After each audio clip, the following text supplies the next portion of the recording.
না, আমি তো অভিনয়কে ক্যারিয়ার হিসেবে নিয়েছি। ৩০-৩৫ বছরের, ৪০ বছরের সাধনা। একই সাথে দুটাকে পেশা হিসেবে নেওয়া যায় না আসলে।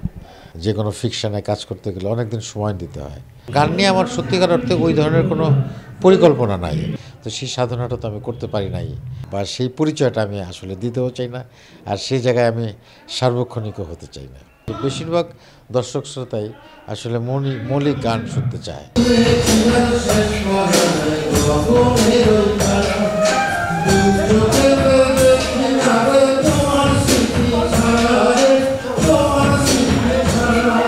এই গানের গীতিকার হচ্ছেন সজীব অধিকারী এবং সুর করেছে প্লাবন। এটার সঙ্গীতায়োজন করেছে আমাদের প্রিয় বাদশা ভাই। তো সব কিছু মিলিয়ে গানটি খুব মায়ের একটা বিরহের একটা গান। এটা একটা বিয়োগান্তক গান। তো সেটা গানটা খুব বলা যেতে পারে যে খুব মেলোডিয়াস গানটা। এবং আমি যে ধরনের গান করি খুব কাছাকাছি এই গানটাও। একটু স্যাড মুড আছে গানের মধ্যে, এবং আশা করি এই গানটা দর্শকদের কাছে ভালো লাগবে। এবং দর্শকরা, বেশিরভাগ দর্শক আমার কাছে এই ধরনের গানই প্রত্যাশা করে। আর আমি যেহেতু মূলত গায়ক নই, আমি অভিনেতা, তো আমার একটা ধাঁচ আছে গানের। তো সেই ধাঁচেই আমি গান করি। তো এই গানগুলো মানুষ পছন্দ করে এবং আশা করি এই গানটিও সবাই পছন্দ করবে এবং শুনবে। না, আমি তো অভিনয়কে ক্যারিয়ার হিসেবে নিয়েছি। তা আমার একটা দীর্ঘদিনের অনুশীলন, চর্চা, তার ভেতর দিয়ে আমি ধীরে ধীরে অভিনেতা হয়ে ওঠার চেষ্টা করেছি। ৩০-৩৫ বছরের, ৪০ বছরের সাধনা। তা সেইটা ছেড়ে আমি সঙ্গীতকে প্রফেশন হিসেবে বা পেশা হিসেবে কেন নেব? আর একই সাথে দুটাকে পেশা হিসেবে নেওয়া যায় না আসলে।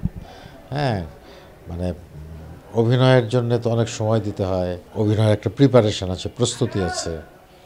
তারপরে একটা ফিল্মে কাজ করতে গেলে বা যে কোনো ফিকশনে কাজ করতে গেলে অনেক দিন সময় দিতে হয়।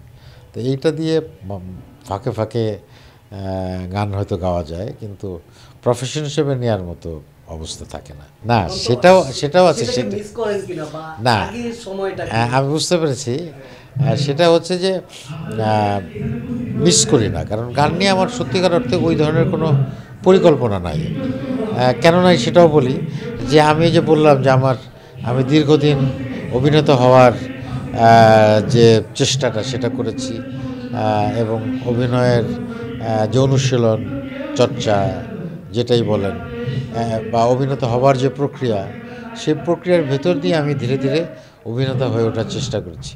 কিন্তু গায়ক হওয়ার জন্য বা সঙ্গীত শিল্পী হওয়ার জন্য একটা নিয়ম আছে, নীতি আছে, একটা চর্চা আছে, শিক্ষা আছে, সাধনা আছে। তো সেই সাধনাটা তো আমি করতে পারি নাই। তো সুতরাং আমি সেই জায়গাটা বা সেই পরিচয়টা আমি আসলে দিতেও চাই না। আর সেই জায়গায় আমি সার্বক্ষণিকও হতে চাই না।